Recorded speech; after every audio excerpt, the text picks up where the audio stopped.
ত্রিভুজ এবিসি এর এবি এবং এসি বাহুর উপর ডি এবং ই বিন্দু এমনভাবে অবস্থিত যে ডিই সমান্তরাল বিসি এবং এডি এবং ডিবি রেশিও দেওয়া আছে 3:1। যদি ইএ ইজ ইকুয়াল টু 3.3 সেন্টিমিটার হবে তবে এসির লেন্থ কত হবে সেটা আমাদের বার করতে বলেছে। তো এটা একটা জ্যামিতির অঙ্ক, ভালো করে দেখো যে আমাদেরকে কী বলেছে। তো প্রথমে আমরা যদি একটা ত্রিভুজ এ বি সি আঁকার চেষ্টা করি তাহলে এটা এ বি এবং সি আঁকলাম। তারপর বলেছে এ বি এবং এসি বাহুর ডি এবং ই একটা বিন্দু, তাহলে এ বির ওপর ডি একটা বিন্দু এবং এসির ওপরে ই একটা বিন্দু। তাহলে এইটা যদি ই হয় আর এইটা যদি ডি হয় তাহলে আমাদেরকে বলেছে যে DE is equal to BC. DE হচ্ছে এইটা এবং বিসি হচ্ছে এইটা, এইটা হচ্ছে তাদের মধ্যে প্যারালাল, অর্থাৎ DE is equal to BC মানে হচ্ছে আমাদের এদের মধ্যে যে ডিস্টেন্সটা সেটা হচ্ছে একই থাকবে।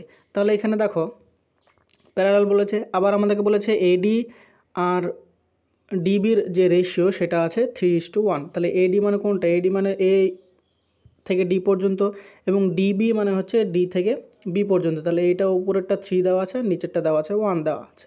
আবার বলেছে ই এ ইজ ইকুয়াল টু দেওয়া আছে 3.3 সেন্টিমিটার। তাহলে ই এ ইজ ইকুয়াল টু আমাদের দেওয়া আছে 3.3 সেন্টিমিটার। তাহলে এখান থেকে আমাদেরকে এসি অর্থাৎ এই যে পুরো লেন্থটা হবে সেটা আমাদের কত হবে সেটা বার করতে বলেছে।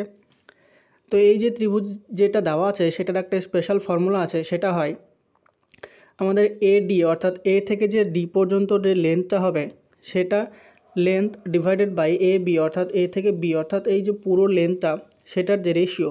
তাহলে A D divided by A B is equal to কোনটার সাথে সমান হয় না এইটা সমান হয় এ ই অর্থাৎ ডান দিকে এ ই ডিভাইডেড বাই পুরোটা এ সি এর সাথে আমাদেরকে সমান হবে। তাহলে এটা আমাদের হচ্ছে ফর্মুলা বা এটা হচ্ছে আমাদের বেসিক ফর্মুলা। তাহলে এখান থেকে আমরা লিখতে পারি যে আমাদেরকে কী বার করতে হবে, এ ডি দেওয়া আছে, এ বি দেওয়া আছে আর এ ই দেওয়া আছে। তাহলে এখান থেকে আমাদেরকে এ সি এর লেন্থটা বার করতে হবে। তাহলে দেখো এ ডি আমাদের কত পেয়েছি, এ ডি দেওয়া আছে 3 আর এ ডি আর বি ডি যদি আমাদেরকে 3+1 দেওয়া থাকে তাহলে টোটাল এ বিটা আমরা কত লিখতে পারি 3+1 মানে 4 is equal two A is equal two আমাদেরকে এ ই ইজ ইকুয়াল টু দেওয়া আছে 3.3 ডিভাইডেড বাই এসি।